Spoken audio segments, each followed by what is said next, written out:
그리고 사실상 그 박근혜 전 대통령 탄핵 이후에 대해서는 뭐 그 결과가 뻔하다 뭐 약간 이렇게 보는 분들이 많았잖아요. 왜냐면 탄핵 이후 대선이다 보니까 이번에는 어떻게 좀 승산이 있다고 보세요? 그래도 전 국민이 맨날 헌법재판소의 판결을 다 같이 지켜봐야 되고, 또 이재명 대표의 그 지난주에 그 2심 판결, 그거 법원에서 뭐라고 하는지 판결문을 다 구해서 읽어보고 싶고 뉴스도 매일매일 또 재판관의 성향이 어떻고 판결은 어떻게 나왔고, 그럼 3심은 어떻게 되는지, 그럼 기간은 어떻게 되는지, 이런 것들에 신경 쓰는 것에 지금 정말 신물이 날 거라고 생각합니다.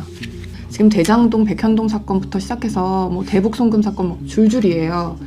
그거 아마도 만약에 그런 집권이 된다면 지금 국민들이 앞으로 5년 동안 계속 그걸 해야 될지도 모릅니다.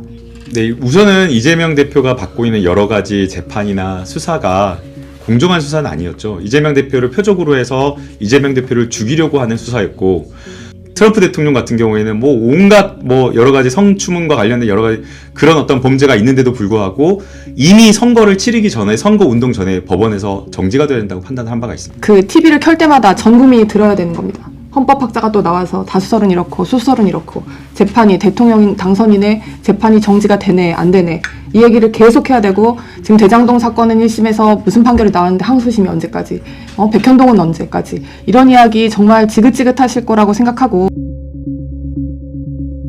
그리고 사실상 그 박근혜 전 대통령 탄핵 이후에 대해서는 뭐 그 결과가 뻔하다 뭐 약간 이렇게 보는 분들이 많았잖아요. 왜냐면 탄핵 이후 대선이다 보니까 이번에는 어떻게 좀 승산이 있다고 보세요? 그래도 저는 일단 이 국민들 입장에서 지금 같은 이런 혼란스러운 상황, 전 국민이 맨날 헌법재판소의 판결을 다 같이 지켜봐야 되고, 또 이재명 대표의 그 지난주에 그 2심 판결, 그거 법원에서 뭐라고 하는지 판결문을 다 구해서 읽어보고 싶고 뉴스도 매일매일 또 재판관의 성향이 어떻고 판결은 어떻게 나왔고, 그럼 3심은 어떻게 되는지, 그럼 기간은 어떻게 되는지, 이런 것들에 신경 쓰는 것에 지금 정말 신물이 날 거라고 생각합니다. 그렇기 때문에 이제 그런 법적인 리스크, 이재명 대표와 관련된 사건이 그거 한 가지가 아니지 않습니까? 지금 대장동 백현동 사건부터 시작해서 뭐 대북 송금 사건 뭐 줄줄이에요. 그거 아마도 만약에 그런 집권이 된다면 지금 국민들이 앞으로 5년 동안 계속 그걸 해야 될지도 모릅니다. 왜냐하면 재판의 진행 자체는 멈추지 않거든요. 소춘을 못할 뿐이지 이미 진행되고 있는 사건은 계속 진행된다는 것이 다수설입니다. 게다가 지금 입법권도 가지고 있는데 행정권까지 그런 다 장악해버린 민주당이 이재명 대표, 만약에 대통령이 됐을 경우에 그 사법 리스크를 방탄하기 위해서 그 모든 노력을 다 할 걸 생각한다면 그 부분에 대한 판단을 정확하게, 더 이상의 이런 정치의 사법화로 인한 이 혼란을 좀 종식시키고 싶어하는 국민들 염원이 커질 거라고 생각합니다. 뭐 민주당을 향한 약간의 그 공격이 있었으니 간단하게 뭐 한 말씀. 네, 우선은 이재명 대표가 받고 있는 여러 가지 재판이나 수사가 공정한 수사는 아니었죠. 이재명 대표를 표적으로 해서 이재명 대표를 죽이려고 하는 수사였고, 대북 송금 사건만 하더라도 처음에는 변호사비 대납이라고 했다가 또 뭐 대북 송금 코인 발행이라고 했다가 또는 스마트팜 사건이라고 했다가 사건이 계속 바뀌어가면서 결국에는 이화영 지사와 그 다음에 쌍방울의 김성태 회장의 진술만으로 기소를 한 사건이었습니다.